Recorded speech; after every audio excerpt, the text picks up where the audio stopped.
3 lashes a day for 22 years. A Lakota chief stayed the hand that was her father's. The strap was buffalo hide, doubled, and the man who owned it had a particular way of folding it before he swung. I noticed that because I noticed everything about Emmett Cord the first time I saw him, the way you notice a dog that bites without barking first. He was folding the strap when I rode into the yard. The woman was already kneeling in the dirt between the well and the fence post, her hands braced flat on the ground in front of her, not cowering, not crying, just waiting.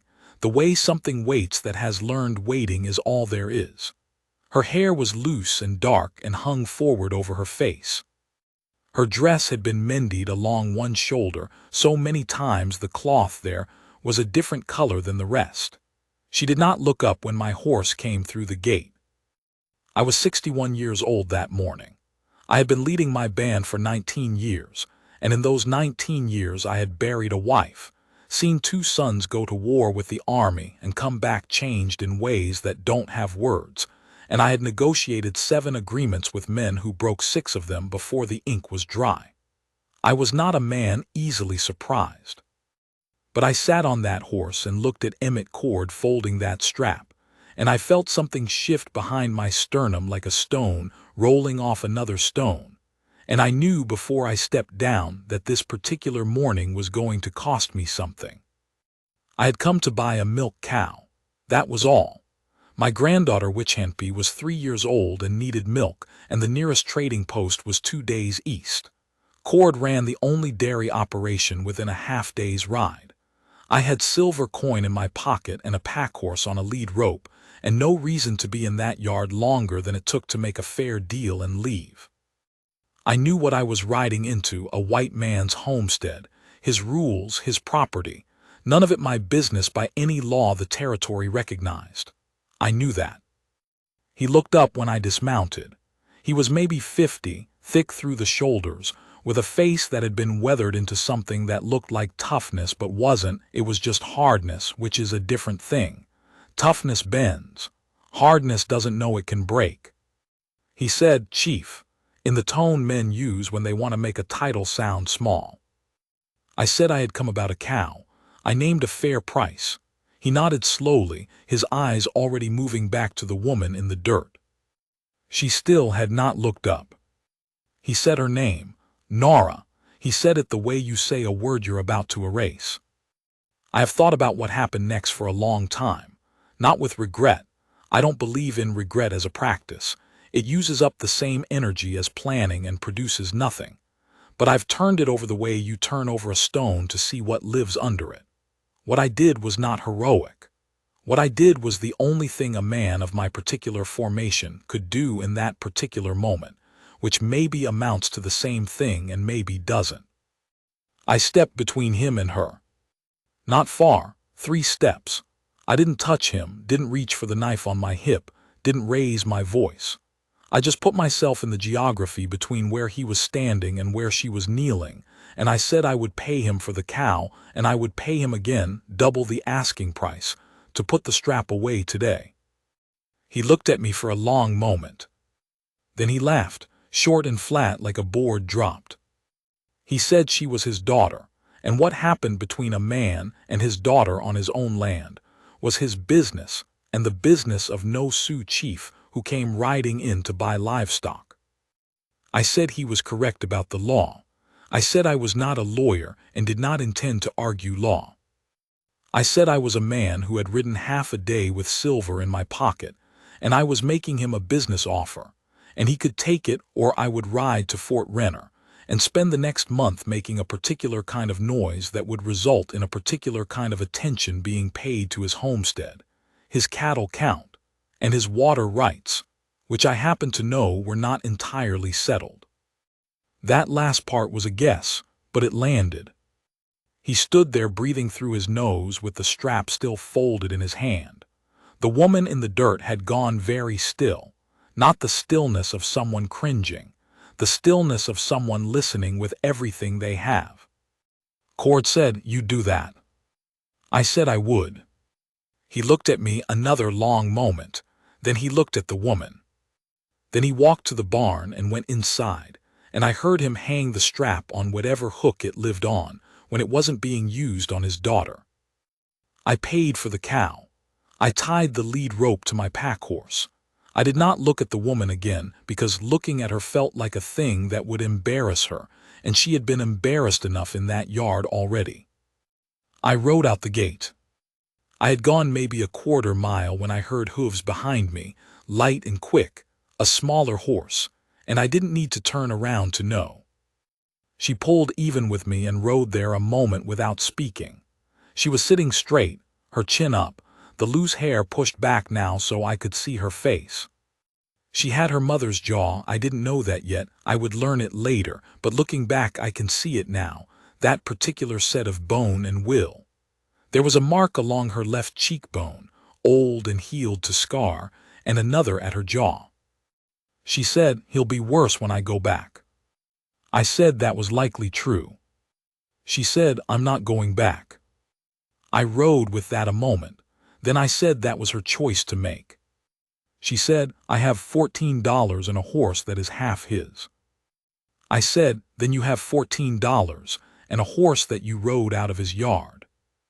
She looked at me then, really looked, like she was measuring something with her eyes, not sizing me up for weakness, for something else, for whether I meant what I said. I meant it. She rode with me back to the camp. I want to be careful about what I say happened next, because there are ways of telling it that make me sound like something I wasn't, and there are ways of telling it that make her sound like something she wasn't. We were two people who had both survived a long time by being careful, and we moved around each other carefully, and slowly, the way water finds its way through rock, not by force, just by persistence and time. She stayed in the camp. I gave her a lodge that had been empty since my sister-in-law passed the winter before. She was good with her hands, she'd had to be, in that house, and within 3 days she had the lodge organized in a way my sister-in-law would have approved of, and within a week she had introduced herself to the other women by the practical method of being useful before she was social. Her Lakota was non-existent, but she learned fast. She had a particular expression when she was learning a new word. She'd say it back slowly, testing its weight in her mouth, like she was deciding whether she trusted it. There were complications. There were people in the camp who had their own histories with white settlers, and for whom she was not a woman but a category. There were people in the wider territory who sent word that a Lakota chief sheltering a white woman who had run from her father was an incident waiting to happen. Cord himself came to the camp's edge once, in the late fall, with 2 men I didn't recognize. I met him at the fire line. We spoke for a few minutes. He left. I will not say what was said. I'll say he did not come back. She asked me once, that winter, what I had said to him that day, and I told her some things were better not passed between people, and she should let it lie. She looked at me with that measuring look. She said, "He's afraid of you." I said that was his problem. She was quiet a moment, and then she said, "Most people become afraid of what hurt them." He was never afraid of me. She said it without self-pity, which made it worse to hear.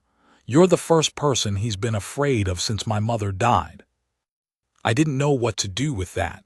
I said her mother must have been a formidable woman. Nora said she was. I look like her. She paused. He used to say that when he was angry, like it was an accusation. I thought about that for a long time after she went back to her lodge. About men who cannot stand to be reminded of what they've lost, so they destroy whatever does the reminding. About daughters who carry their mothers in their faces like a debt they didn't know they owed. The winter was hard. The second one was harder. There's not much to say about hard winters except that you endure them, and the company you keep while enduring says something true about the both of you. We talked. That is not a small thing.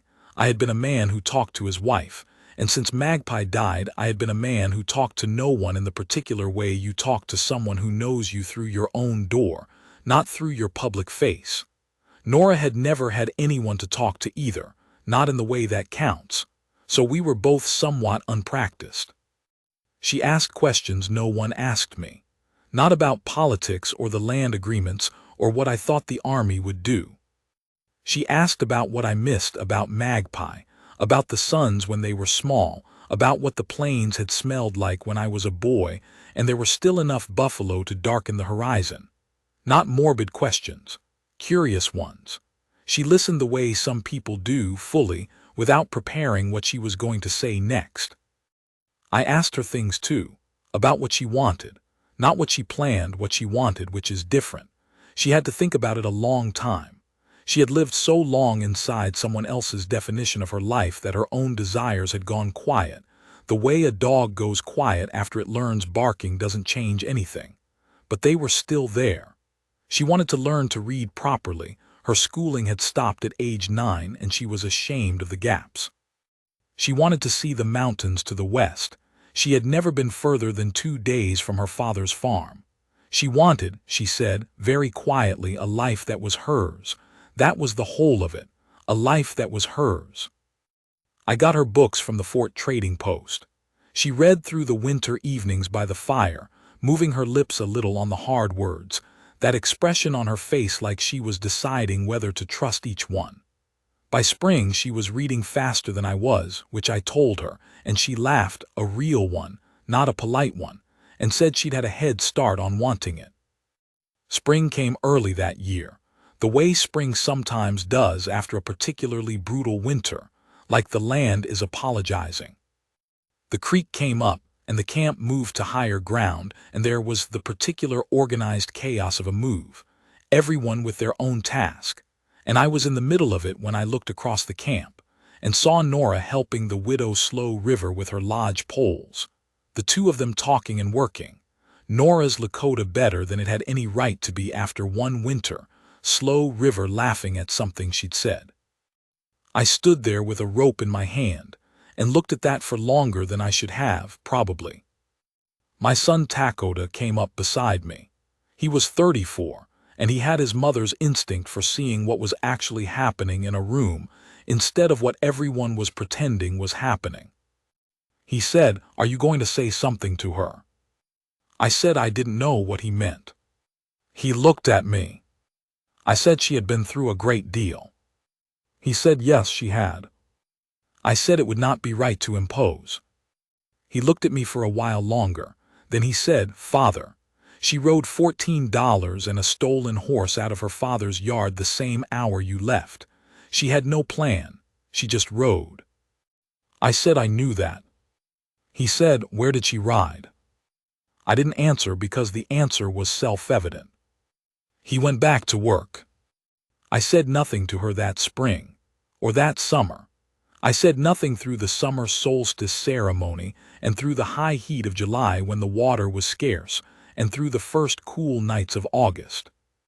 I was 62 years old and I had loved one woman in my life, and I knew what it was, and I also knew that a woman who had spent 22 years on her knees in that yard deserved to choose freely if she chose at all, and that choosing freely meant not being led toward a choice by the weight of what she owed me, which she didn't owe me, but might feel she did.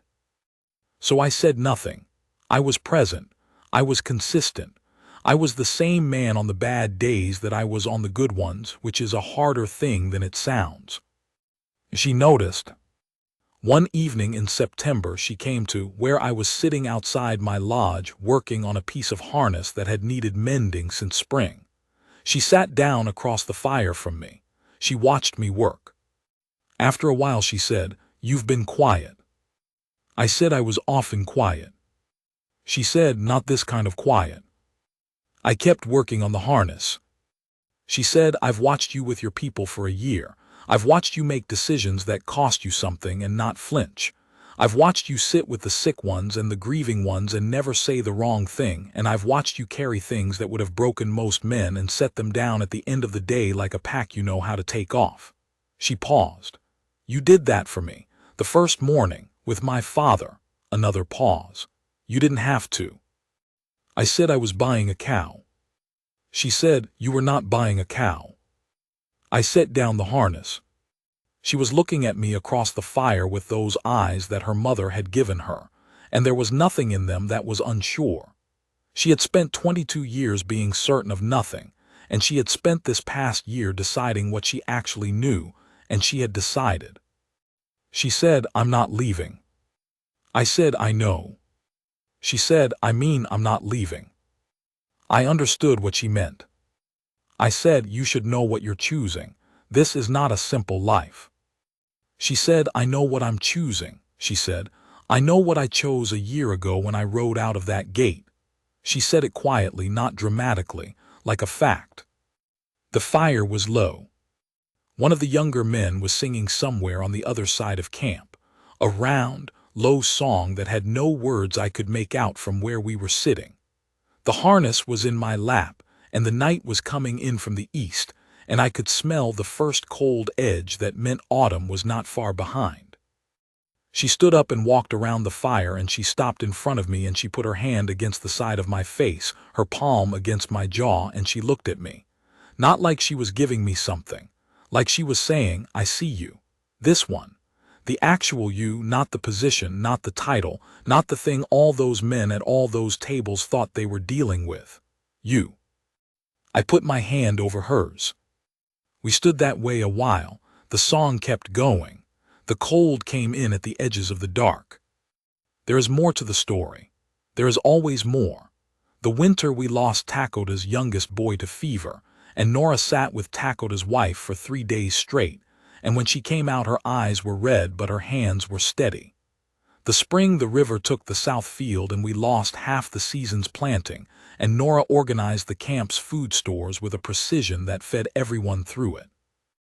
The year the territory commissioner came through with new land orders, and I sat across the table from him for 6 hours and came out with 3/4 of what I needed, and Nora was waiting when I got back.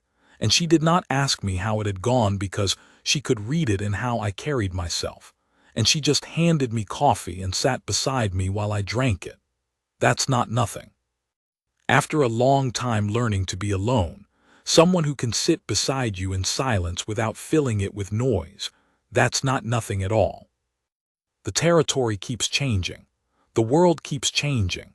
I am 68 now, and I feel it in my knees and in one shoulder that got banged up the winter before last and has not fully forgiven me for it. There are men half my age who have already decided I am finished, and I try to find that amusing. Nora doesn't find it amusing. She told one of them, at a meeting last spring, in Lakota, that she has spent 6 years sharpening, that the man she stood beside had forgotten more about holding land and keeping people together than that young man would learn in his whole career. And she said it pleasantly, the way she says everything, and she meant every word of it. I thought about what Cord said that first day, that she was his property, his business, his to dispose of. What I know, 68 years into this life, is that no man owns a woman like Nora. The men who try end up folding their strap and going into the barn while she rides out the gate. She chose me, that's the thing. Not because she owed me anything, I was buying a cow, and not because she had nowhere else to go, because by the second year she had options. There were people who would have taken her in, white families to the east who extended invitations she politely declined. She chose this. She chose the hard life and the cold winters and the fights worth having and the particular company of one older man who has learned slowly to let himself be known. It is enough, more than enough. I am sitting outside my lodge right now, the same spot where she came to me that September evening with the fire low. The harness has been mended so many times it is more mending than original leather. The morning is cold and bright, and there is frost on the grass, and inside the lodge I can hear her moving, the soft sound of her going about the morning. In a little while she will bring coffee and we will sit together and look at the plains before the day requires anything of us. I was a man, no one expected to be surprised by anything.